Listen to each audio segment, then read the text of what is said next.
तो मेरे पास आज है Lenovo Legion Pro 5i जिसके अंदर Intel Core Ultra 9 प्रोसेसर और Nvidia का RTX 5070 Ti। अब ये मशीन कहां पर पावरफुल है और कहां पर क्या इश्यूज है वो सारी बात करेंगे और ओवरऑल पूरा एक्सपीरियंस और एक रिव्यू समझेंगे कि किस तरीके की मशीनें निकल कर आती है और किन लोगों के लिए। और ये जो वीडियो है Lenovo प्लस Intel के साथ कोलैबोरेशन में बन रही है। रही बात देखो लुक्स एंड बिल्ड क्वालिटी को लेकर तो सभी जगह से मस्त ABS पॉलीकार्बोनेट बिल्ड क्वालिटी के साथ में आती है, जिसके टॉप पर आपको एल्यूमिनियम है और बॉटम साइड पर आपको पॉलीकार्बोनेट बैक दिखने मिलता है और वेट में भी 2.4 kg के आसपास आता है और डेफिनेटली ये लैपटॉप में पावर भर भर के मिलता है। तो यहाँ पर गेमिंग लैपटॉप या वीडियो एडिटिंग या प्रोडक्टिविटी के हिसाब से अगर लैपटॉप देखते हो तो उस हिसाब से एकदम ठीक है। टॉप के कीबोर्ड के फ्लैग्स वगैरह भी मस्त आते हैं, बिल्ड क्वालिटी एकदम स्टडी एंड स्ट्रॉन्ग लगता है और इतनी अच्छी मशीन भाई वन फिंगर ओपन आराम से हो जाती है। वन फिंगर छोड़ो यहाँ तक पूरा 180 डिग्री लेके जा सकते हो और जब इसको यूज करते हो ना एकदम ऐसी लिटरली इसकी बिल्ड पर या जैसे हाथ रखते हो कीबोर्ड वगैरह के साइड में तो वहां पर वो पूरी प्रीमियमनेस आपके हाथों में लिटरली पूरी फील हो जाती है। और रही बात पोर्ट्स को लेकर तो भाई सारे नेसेसरी पोर्ट्स चाहिए रहते हैं वो सब कुछ मिल जाते हैं। थंडरबोल्ट 4 से लेकर एक टाइप सी आता है जहां पर आप 60 to 100 वॉट तक का पावर आउटपुट और प्लस डिस्प्ले पोर्ट आउटपुट भी ले सकते हो और HDMI के थ्रू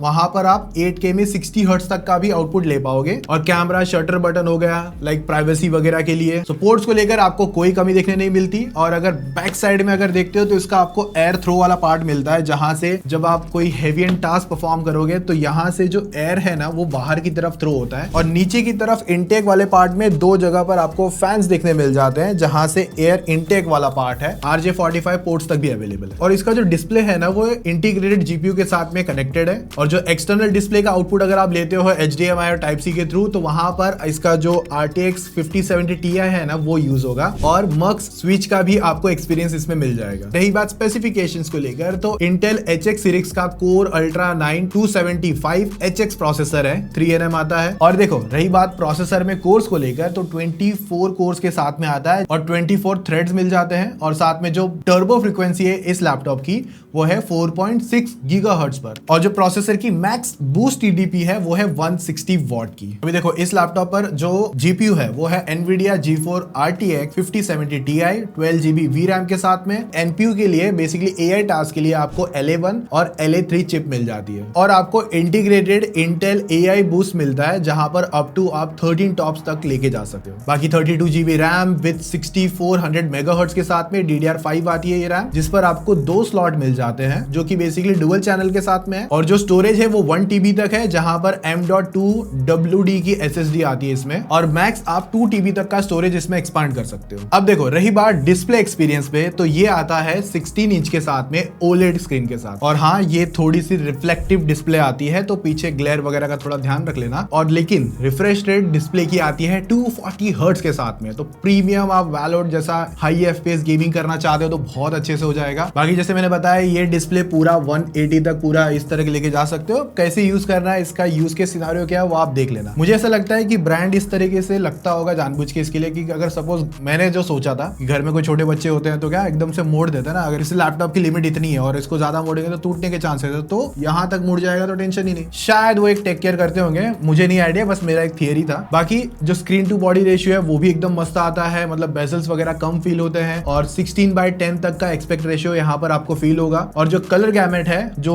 NTSC वगैरह यहाँ पर है वो भी नंबर्स अच्छे अचीव कर लेता है और साथ में Nvidia G-Sync को भी ये सपोर्ट करता है। बाकी इस पर जब आप HDR कंटेंट भी फील करते हो ना काफी अच्छा एक्सपीरियंस आ जाता है। तो मल्टीमीडिया एक्सपीरियंस आप इसमें अच्छी तरीके से कर सकते हो। गेमिंग अगर आप करना चाहते हो OLED पैनल है तो काफी अच्छे और रिच कलर मिल जाते हैं और ऊपर से 240 हर्ट्ज। और अगर बात करोगे प्रोडक्टिविटी को लेकर जो थंबनेल आर्टिस्ट या फिर मैं कहूंगा कलरिंग वगैरह का काम करते हैं या वेब डिजाइनिंग हो गया या वीडियो एडिटिंग करते हो तो कलर्स वगैरह एक्यूरेट मिल जाते हैं। आप अच्छी तरीके से अपना वो सारा टास्क इसके अंदर कर सकते हो इसी डिस्प्ले पर, आपको कुछ अलग से लगाने की भी जरूरत नहीं है। और इसमें आपको स्टीरियो स्पीकर मिलते हैं जो कि वोकल्स वगैरह काफी ज्यादा हैवी एंड लाउडर मिल जाता है। तो मल्टीमीडिया एक्सपीरियंस भी आप मतलब गाने वाने सुनते हो ना ऐसे थोड़े काम वाम कर रहे हो तभी भी आपको अच्छा एक्सपीरियंस आ जाएगा। इवन गेमिंग के टाइम पे भी जो लाउडनेस है वो बहुत अच्छी आती है, रिच फील होती है। बाकी इसमें आपको फुल साइज का कीबोर्ड मिलता है, 6 रो कीबोर्ड है और इसमें आपको पर की RGB मिल जाती है तो आप अपने हिसाब से मॉडिफाई कर सकते हो। 6 जोन के हिसाब से भी आपको अगर इसमें कलरिंग वगैरह या फिर बोलते हैं ना RGB लाइट को मॉडिफाई करना है तो वो सारा कंट्रोल आपको उसकी एप्लीकेशन पे मिल जाएगा। और ट्रैक पैड का बिहेवियर भी बहुत अच्छा एक्सपीरियंस आता है, मतलब मल्टी जेस्चर वगैरह भी आराम से ले लेता है जो भी विंडोज के आते हैं 4 फिंगर 3 फिंगर सब कुछ आप अच्छी तरीके से कर सकते हो और इवन फास्टर फील होता है। और रही बात Bluetooth and wifi connectivity,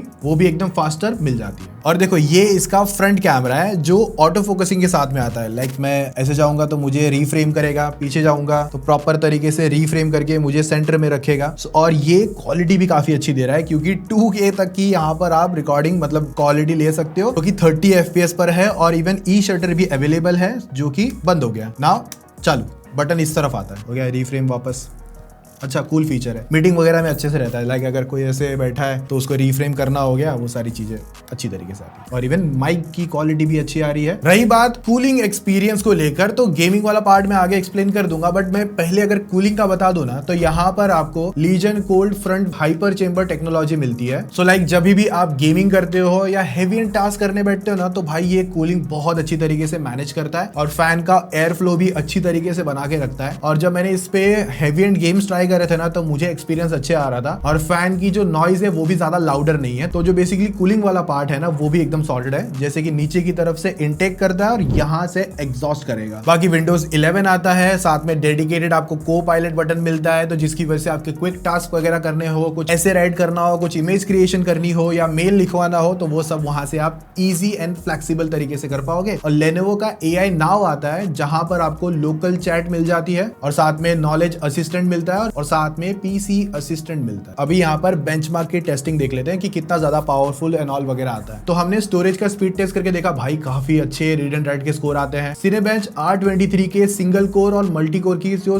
performance है भाई, वो भी नेक्स्ट लेवल है। लाइक इन स्कोर्स को आप दूसरे किसी लैपटॉप के साथ उनकी पावर को कंपेयर करना चाहो ना, तो यूज कर सकते हो। बाकी 3D मार्क पर वाइल्ड लाइफ स्कोर जो आते हैं, ओवरऑल हो गए, ग्राफिक टेस्ट हो गए या GTA 5 तक के स्कोर्स भी वो भी अच्छे आते हैं। और Geekbench 6 के परफॉर्मेंस के स्कोर देखोगे, सिंगल कोर और मल्टी कोर भाई फैबुलस आते हैं। और इवन अगर आप GPU के भी स्कोर्स देखते हो, क्योंकि RTX 5070 Ti है तो पावरफुल स्कोर निकाल लेता है। और Geekbench AI के स्कोर्स भी है, जब AI टास्क परफॉर्मेंस की बात आएगी तो वहां पर भी अच्छे स्कोर ऑप्टिमाइज तरीके से निकालता है। फिर उसके बाद में पास मार्क का टेस्ट हो गया। और रही बात फोटोशॉप एडिटिंग वगैरह, भाई कोई प्रॉब्लम नहीं है। आप कोडिंग करना चाहो कोई इशू नहीं है। आप 3D मैक्स तक का मॉडलिंग करना चाहो, रिगिंग करना चाहो, टेक्सचरिंग करना चाहो, वो सब आप इसमें कर सकते हो। और माया सॉफ्टवेयर एक्सपीरियंस जो लाइक मॉडल क्रिएट करते हैं या एनिमेट करते हैं, वो भी यहाँ पर हो जाएगा, क्योंकि जो भी स्टूडेंट्स है ना, मतलब जो एनिमेशंस वगैरह करते हैं, उनके लिए दी बेस्ट पावरफुल मशीन है भाई। और RTX 5070 Ti का परफॉर्मेंस डेफिनेटली आपके लिए काफी ज्यादा हेल्प करेगा। और रही बात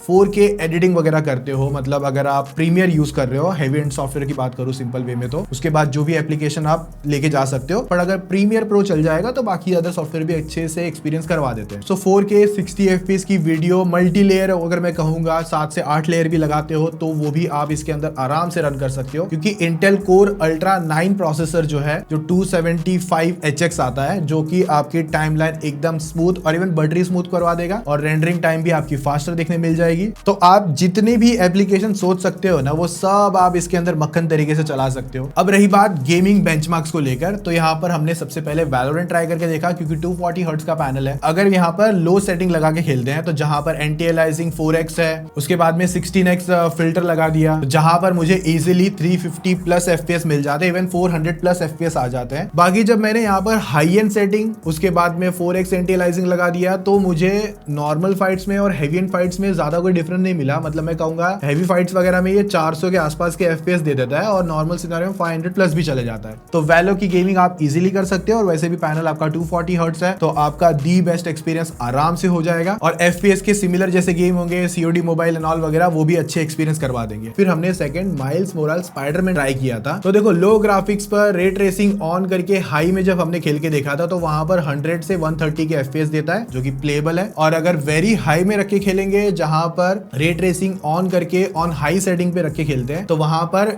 90 to 100 FPS वगैरह आप इजीली कैचअप कर सकते हो। उसके बाद ब्लैक मिथ वुकोंग ट्राई करके देखा, तो हाईएस्ट सेटिंग पर हमने जब ट्राई करके देखा, जहां पर DLSS ऑन करा, फ्रेम जनरेशन भी ऑन है और फुल रे ट्रेसिंग ऑन करके वेरी हाई में और ग्राफिक सिनेमैटिक्स पे ये आराम से 100 के ऊपर 120 तक आराम से कैप्चर करवा लेता है और थोड़ी बहुत हेवी एंड बॉस फाइट के टाइम पे 95 टू 110 तक के एफपीएस रखता है। मतलब 100+ एफपीएस आपको easily story line game play में ट्रिपल ए टाइटल जैसे जो गेम्स आते हैं वो आराम से आप खींच के लेके जा सकते हो। फिर एल्डन रिंग ट्राई करके देखा, जहां पर हाईएस्ट सेटिंग्स पर मैक्सिमम आराम से आप 60+ एफपीएस लेके जा सकते हो। और GTA 5 इनहैंस एडिशन पर हमने जब खेला तो वहां पर वेरी हाई ग्राफिक सेटिंग्स पर रे ट्रेसिंग ऑफ और फ्रेम जनरेशन DLSS ऑन करके 280+ एफपीएस आराम से दे देता है। और वेरी हाई सेटिंग पर रे ट्रेसिंग ऑन करके फ्रेम जनरेशन ऑन लगा के 250+ एफपीएस निकाल लेता है और वेरी हाई पे रे ट्रेसिंग ऑन करके फ्रेम जनरेशन और DLSS ऑफ करके 100+ एफपीएस निकाल लेता है। तो गेमिंग में भी भाई इसका कोई इशू नहीं है, आप कहीं भी कौन सा गेम लगा लो, मस्त थर्मल मेंटेन करके साथ में आप प्रॉपर कोर गेमिंग का एक्सपीरियंस भी ले सकते हो। तो वीडियो एडिटर्स और जो एकदम heavy and animator plus gamers हो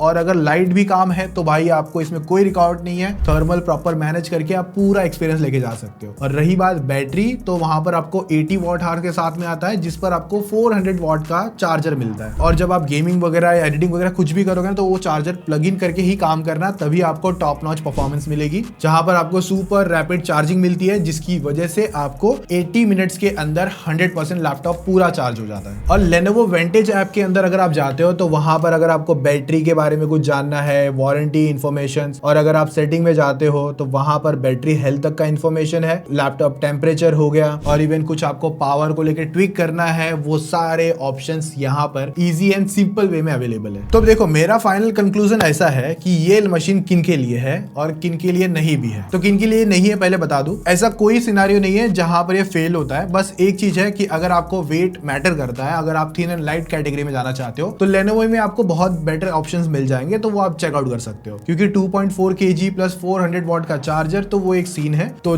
कुछ लोगों को शायद से या ऑफिस वर्क वालों को थोड़ा सा ये साइड में लेके जाना पड़ेगा। पर अगर आप productivity, gamer, editing, AI task, 3D modelling और भी जितना भी हेवी टास्क है ना भाई, वो सब आप इसके अंदर कर सकते हो। और रही बात परफॉर्मेंस, लुक्स वगैरह में, कहीं आपको निराश नहीं करेगा, सारी चीजों में टॉप नॉच परफॉर्मेंस आती है। तो अगर आप चाहो तो Lenovo की वेबसाइट पे जाके आप अपने हिसाब से कस्टमाइज भी कर सकते हो। अगर आपको 5070 Ti वाला GPU नहीं चाहिए, हायर चाहिए, तो वो भी आप कस्टमाइज कर सकते हो। तो ऐसे अलग अलग ट्विक करने के ऑप्शंस मिल जाएंगे और वहां पे प्राइसिंग आप ऊपर नीचे मैनेज कर सकते हो। तो ये था पूरा detail review Lenovo Legion Pro 5i के बारे में। बाकी ये वीडियो आपको कैसा लगा है कमेंट में जरूर बता देना, अपना एक्सपीरियंस जरूर बता देना। बाकी मिलते हैं और तगड़ी वीडियोस में, तब तक मजे मारो, टेक केयर, बाय।